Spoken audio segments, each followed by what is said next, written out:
sekarang ceritain tentang kampus life deh. Apa sih yang paling susah waktu pas berjuang di kuliah di Jerman tuh?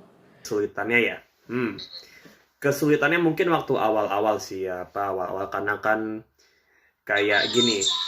Kita kalau misalkan belajar bahasa ya, belajar bahasa belajar di kelas sama belajar atau sama tinggal di satu negara dengan bahasa itu kan pasti pengalamannya beda ya. Ada kita nggak pede lah ngomong gitu atau nggak kita ngerasa orang lain ngomongnya kecepetan kayak gitu. Tapi kuliahnya auf Deutsch ya? Iya, waktu S1 itu seingat gue 60-40, 60% bahasa Jerman, 40 bahasa Inggris. Dan yang gue rasain kesulitan itu yang paling ya waktu tahun-tahun ini ya, tahun-tahun pertama ya, karena lo baru di lo beneran baru di satu negara gitu, dan abis itu juga kita mesti adaptasi juga sama bahasa gitu, sama kultur, dan yang paling menantang juga waktu itu adalah gue nggak punya nggak ada temen Indo lain gitu di angkatan. Nggak ada. Di kelas nggak ada? Nggak ada. Oh. Ya, dan ya di situ sih Pak, bagusnya adalah akhirnya gue jadi kepaksa ngebuka diri atau kepaksa kenal hampir semua teman satu angkatan gitu. Dan lo tuh harus berintegrasi gitu ya. Berarti dulu kalau nggak salah lo STK-nya justru di Indonesia ya, bukan di Jerman ya? Berarti ngambilnya yang MINT. Yang gue lihat adalah bagusnya teman-teman Indo itu, kita itu support sistemnya kuat banget gitu. Dalam artian ada satu nasihat dari dulu ini teman sekelas gue, teman sebangku gue atau stutkol. Dia ngebilangnya gini,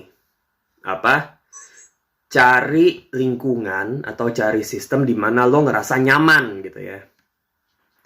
Kan ada kalau misalkan tips-tips dari, kan sering dengar kan ya kalau teman-teman yang di Jerman gitu atau di negara mana, jangan kebanyakan bergaul sama anak-anak Indo, ntar bahasanya nggak berkembang gitu kan, sering kan. Sering banget dengar. Sering gue sih ngerasa gini ya, kalau misalkan maksud gue di situ memang ada benernya juga nasihatnya gitu, tapi di sisi lain kan memang ada saatnya dimana kita dimana kita butuh orang yang lingkungan yang ngebuat kita nyaman gitu. Setuju banget ya, karena kita nggak bisa lah temenan terus sama orang Jerman atau orang yang ada di sana, karena beda gitu ya Kak. Apalagi kalau kita sama-sama lagi heimweh terus ketemu orang Indonesia saling menguatkan, menurut gue penting sih kayak gitu. Apalagi lo 10 tahun di Jerman gitu ya. Gue setahun aja kayak gimana gitu ya, kayak pengen pulang mulu, heimweh terus. Maksud gue di situ adalah lingkungan dimana lo bisa dalam tanda kurung jadi diri lo sendiri gitu, jadi merasa nyaman. Betul, dan lo juga nggak perlu mikir bahasa Jerman gitu. Kadang kan capek juga nggak sih ngomong bahasa Jerman mulu, pengen bahasa Indonesia aja gitu kan, karena udah nyaman gitu ya dengan bahasa Indonesia. Betul. Dengan gitu bukan berarti bahasa Jerman kita nggak berkembang gitu, bukan berarti kita nggak bisa berkembang secara profesional. Tapi di situ gini, kita juga bisa berkembang secara profesional dan secara personal, secara mental juga kita nggak segitu capeknya gitu ya. Dan itu gue nemuin pentingnya support system itu sangat telat. Jadi di awal-awal tahun pertama tuh lo nggak nemu teman Indonesia atau gimana? Karena lo kan studkolnya di sini ya, jadi mungkin teman lo beda-beda ya. Gue nggak nemu gitu, kayak waktu sepanjang S1 gitu, kayak gue kenal banyak banget orang gitu ya. Cuman buat yang orang yang beneran gue bisa jadiin support system, yang ketemuan bareng, yang kita bisa nyantai plek gitu, hampir nggak ada. Ngerjain tugas bareng juga kan penting ya kadang ya. Kalau ngerjain tugas ada, tapi sama temen dari yang bukan temen Indo gitu. Maksud gue yang beneran yang kayak yang bisa ngobrol, yang bisa santai bareng, yang bisa Fry child lah ya. Dan itu baru gue temuin waktu S2.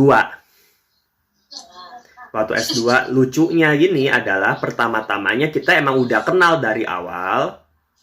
Jadi bukan yang bener-bener complete stranger gitu, enggak. Ya. Tapi memang yang sering sering ketemu gitu ya, sering nongkrong, sering apa, itu baru yang waktu awal-awal S2 gitu. Yang bener-bener yang saling cerita-cerita, yang dan gimana ya, dan bagusnya lagi adalah mereka adalah orang yang bukan yang beneran baru-baru banget di Jerman gitu, enggak gitu. Mereka punya, Sama udah lama. mereka udah lama gitu, mereka bisa ngatur diri sendiri gitu ya. Tapi di situ kita bisa santai bareng, ngobrol bareng gitu, makan-makan bareng, ngecharge tenaga buat weekend, jadinya pas weekdays kita bisa beraktivitas lagi. Ceritain dong di Tubingen ada apa aja yang bagus. Nah, untuk kampusnya itu dia kayak ini ya, kampusnya itu dia tersebar di kotanya. Jadi bukan yang kayak misalkan Karlsruhe kan dia satu area doang di kampusnya, atau Goethe Uni Frankfurt kan juga satu gedung doang ya. Satu area doang. Beberapa kota gitu ya di Jerman yang uninya itu dia cuma di satu area kompleks doang gitu, satu kompleks uni semua. Tapi ada juga beberapa kota atau di Jerman di mana kampusnya itu tersebar di seluruh kotanya. Jadi memang iya, kalau Göttingen kalau nggak salah juga disebutnya inian apa, Studenten City ya, mungkin karena di situ banyak ini kali ya, banyak kampusnya. Iya, betul. Banyak populasi mahasiswanya, betul banyak populasi mahasiswanya. Dan kalau Tubingen juga dia, kalau misalkan ngomongin Uni Tubingen di mana gitu, waduh seluruh kota ini uni gitu.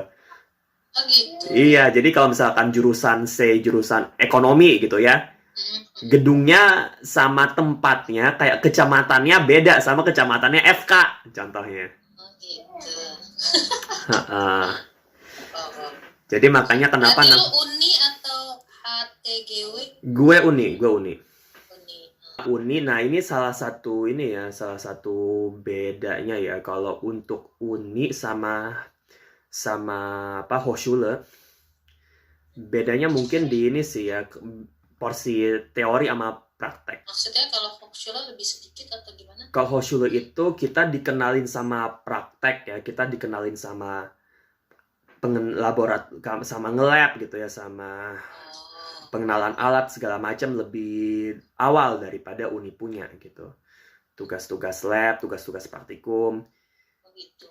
Jadi memang agak lebih mirip dengan kuliah teknik di Indonesia, di mana lebih difokusin ke praktisi gitu ya. Di Indonesia politeknik kali ya, atau gimana?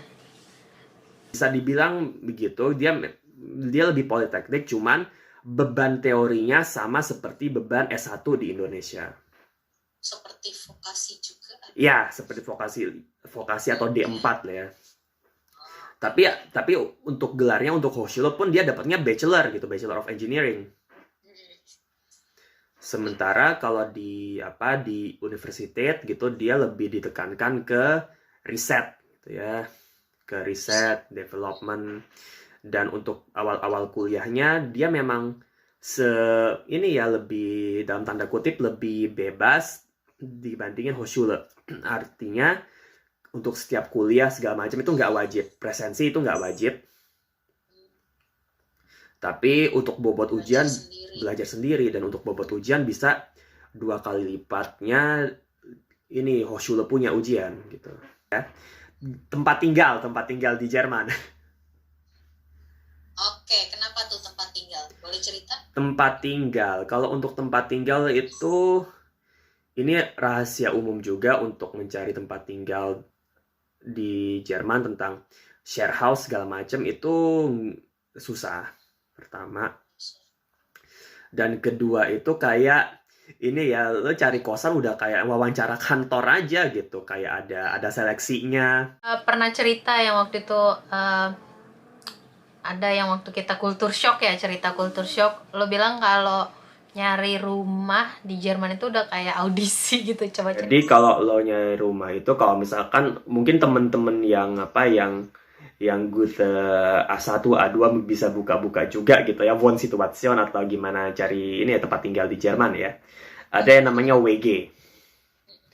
WG atau Wohngemeinschaft. Jadi agak-agak mirip seperti kos-kosan gitu ya di Indo, di mana kita nge-share rumah, kamar sendiri-sendiri, tapi dapur sama kamar mandi segala macam nge-share. Kos-kosan lah ya. Ya. Dan ini istilahnya orang Jerman itu kalau untuk memilih teman satu rumah selektif. Selektif ya. Mereka berhak ya buat ini ya. Kalau kita kan kalau misalnya kos-kosan ya bu kosnya mau nerima ini ya udah terima aja gitu ya. Betul. Kalau untuk di Jerman untuk WG itu dia memang diserahkan ke penghuninya gitu ya. Sangat demokratis lah ya. Demokratis gitu. Dan di sisi lain juga pemilihannya lebih subjektif lagi, kayak misalkan gini, kalau misalkan untuk mengambil hati bapak atau ibu kos kan memang mengambil hati cuma satu orang doang nih. Kalau untuk WG ya harus ngambil hati semuanya gitu, biasanya 3-4 orang calon teman serumah kita. Gue juga mau cerita dikit, waktu gue kuliah juga gue kan ngekos ya, jadi tahu gimana rasanya ya, kayak namanya kita sharing gitu ya, terus kayak urusan kebersihan atau urusan apa, misalnya kebersihan gitu kan tetap kita yang bersih-bersih kan, kayak misalnya kamar mandi gitu, dan itu banyak banget saling mengandalkan, dan buang sampah aja tuh ribet banget. Terus kayak urusan kamar mandi atau bersihin ruang tamu lah ya, itu bener-bener nyebelin banget, kayak gua mulu kesel gitu. Mungkin itu ya masalahnya ya. Nah, lebih ke situ. Terus yang kedua sama ini juga, apa ya? Kalau orang sini itu nggak mau kalau tempat tuh kosannya itu cuman jadi dalam tanda kutip swag WG namanya ya. Was ist Zweck-WG? Swag WG itu artiannya adalah kita cuman numpang tinggal doang di WG itu gitu. Tidur. Cuma numpang tidur, numpang makan, dan nggak ada kontak-kontaknya sangat-sangat minimum sama calon penghuni lain gitu. Orang sini tuh nggak mau gitu kalau misalkan kita cuma numpang makan tidur, udah numpang makan tidur bersih-bersih, nggak mau. Mereka juga mau ada ada chemistry gitu, ada hubungan sama teman-teman calon penghuni yang lain. Nah, Ribet banget ya.